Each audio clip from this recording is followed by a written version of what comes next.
ఆ భయంకరమైన వృక్షాన్ని చూసి ముందు ఉత్తర కుమారుడు లోపలికే రానంటాడు.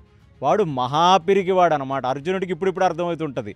ఇంత పిరికివాడిని విరాటరాజు రాజ్యంలో పెట్టుకొని పెద్ద పెద్ద కోతలన్నీ కోశాడు, నా కొడుకు ఇలాగా నా కొడుకు అలాగా అని ఆ ధరణీ మండలాన్ని ఏలగలడని పేరు పెట్టాడు. వీడు శ్మశానంలోకి రావడానికే భయపడుతున్నాడు.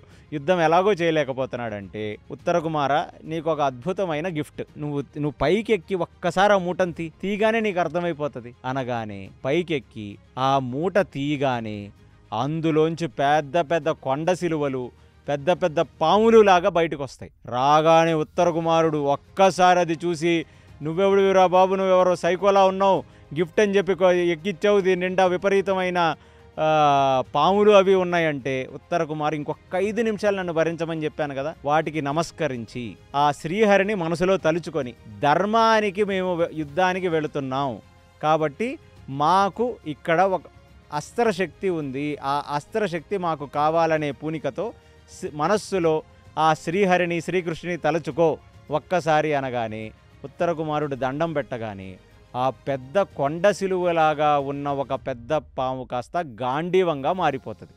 ఇదేమిటయ్యా ఇంత బాగుంది, ఈ ధనస్సు ఎక్కడిది ధనస్సు అనగానే గాంధీవం, ఆ కింద ఉన్న ఆ పతాకం, బాణతూనీరం, కొన్ని బాణాలు ఇవి తీసుకొని కిందకు రా అనగానే కిందకి దిగిన వెంటనే ఆ చేతిలో గాంధీవాన్ని పట్టుకున్న ఈ బృహన్నల గాంధీవాన్ని పట్టుకోగానే ఒక్క రకంగా ఫుల్గా తేజస్సు వచ్చేసి అలా నిలబడిపోతే అక్కడ ఉత్తర కుమారుడు అర్థం కాదు, ఒక్క నిమిషం ఎవరు నువ్వని అడుగుతాడు. అదే కదా నీకు చెప్పాను, నీకు ఒక పెద్ద సస్పెన్స్ అని, నేను అర్జునుడిని రా అంటాడు. అర్జునుడివా నువ్వు?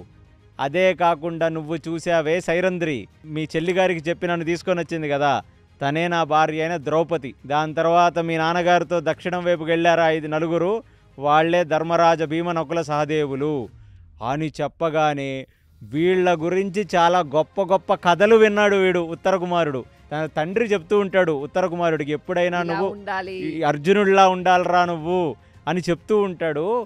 అది విని ఇమీడియట్లీ అర్జునా అని ఏదో ఒక ఫ్యాన్ మూమెంట్లో ముందుకొచ్చి అర్జునుడు చేతులు పట్టుకొని అర్జునుడిని ఆలింగనం చేసుకొని, అయ్యోయ్యో మీరు నా ఆరాధ్య దైవం అండి, ఎప్పటికైనా నేను మీలాంటి గొప్పవాడిని అవ్వాలని నా తండ్రి ఎప్పుడు చెప్తుంటాడు, అలాంటి వాడిని నిన్ను చూస్తున్నాను ఇప్పుడు, అసలు మీరు ఎందుకు ఇక్కడికి వచ్చారంటే అంత టైం లేదు, ఇప్పుడు నువ్వు నాకు ఒక పని చేయి, నువ్వు ఏ భయము పడకుండా మర్యాదగా వెళ్ళి ఆ రథసారథి ప్లేస్లో నువ్వు కూర్చో చాలు, మిగతాదంతా కథ నేను నడిపిస్తాను